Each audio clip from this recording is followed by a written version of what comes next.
Hi guys. So today is my 37th birthday, and I don't know if you do this, but oftentimes around my birthday I'll stop and pause and sort of reflect on the year and just think over the year. Mainly use it as a time to really just slow down and say what I'm thankful for, what I'm grateful for, and to try to see the Lord very clearly in the past year, and then thank Him for a new year that's coming up. So as I was doing that today, I realized, and the Lord kind of reminded me, this is kind of a special birthday. I haven't talked about my husband a lot on the vlog, and that's because he's so dear to me, and he's if you know him, he's very hard to put into words because this is going to sound cliche, but words don't really do him justice. And to know him is to get him. And so, anyway, I'm going to do my best. But I was reminded that I met my husband when I was 18, and I'm 37 now. So I have been with him 18 years. I've been married to him 17. We've been together 18, and I lived 18 years without him. I met him right before my 19th birthday, and so it's kind of a halfway point, if you will, for me. And I was reminded as I was reflecting and thinking about this of a prayer I used to pray as a little girl. I was raised, my parents were married until I was grown, until my brother and I were grown and left the home, and then they got divorced. And without going into too much detail, my dad did the very best that he could. And my parents had a very tumultuous marriage, a very up and down, very roller coaster marriage. And so I can remember as young as, I distinctly remember before my 9th birthday, could have been before then, praying that God would give me a good marriage, a fun marriage. And I think, as a child, I prayed it in different terms, but basically just a different marriage than what my parents had. And I can remember praying that, and I don't know why I prayed it before my birthday. I don't know if it was because I started as a child, and you blow out your candles and you're supposed to get a wish, and so I don't know if it kind of started from there, but I can distinctly remember praying this before my birthday, and I prayed it often. And the last time I prayed it before I turned 18, but the difference was I prayed it having already met Sammy this time. And so I was going to tell you all this little bit of this story. So I met Sammy in college. It was my first day of college. I had a 9 o'clock Western Civ class, and he walked in, and I remember thinking in my head, literally, hello, Sammy. I mean, he's gorgeous. And I thought, wow, I won't say that I knew I was going to marry him, but I knew I very much wanted to talk to him. I knew that. And I was very shy, though, which was odd for me because I'm not shy. I can talk to just about anybody. But he very much intimidated me in some ways, and I got very tongue-tied. Well, I still have a very good friend named Sarah, and she's dear, and it's always so good-looking, and so she used to kind of try to get us to talk to one another, and I was just always very shy. But I remember the first day after class, after seeing him, this is kind of cute, my dad called me after class on my way to work, and he said, how was your first day of college? And I was like, oh, Dad, there's this guy, and he's gorgeous. And my dad was like, no. Like, how are your classes? And, oh, yeah, they're fine, But anyway, so, I kind of went, Sarah was, again, trying to kind of play matchmaker there. And so finally, one day, I remember I was standing outside my biology class, and I thought, you know what, Holly, what do you have to lose? I mean, he's a guy. I mean, he puts his pants on just one leg at a time like any other human. Like, just stop him and talk to him. And so I did, and I don't even remember what I said or even what he said back. I just know he stopped, and we had a conversation, and I invited him to a party with a group of friends, and the next day he asked me out on a date, and that was October 1st of 2000, and we've been inseparable ever since. And so around that time, it's about 15 days before my birthday, and so as I began praying this prayer, I really felt like the Lord had answered it through Sammy, and I didn't know at that time the full extent that he had answered it, obviously, because I had just met him.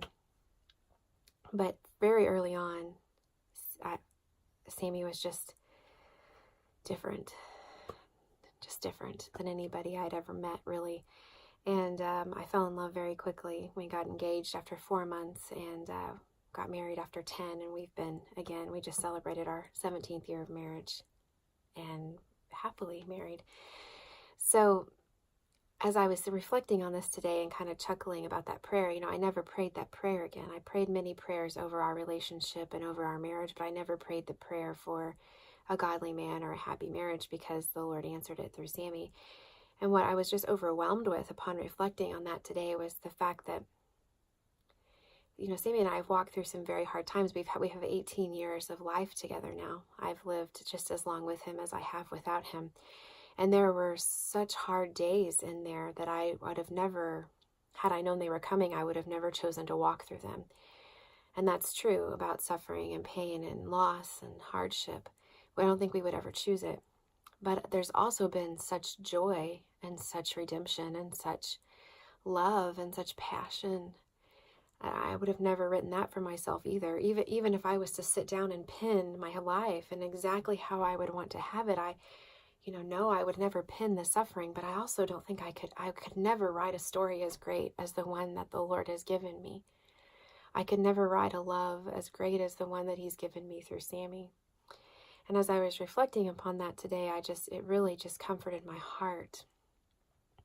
I could tell you all the wonderful things that Sammy has taught me. It would take a lot longer than I want to spend in this vlog.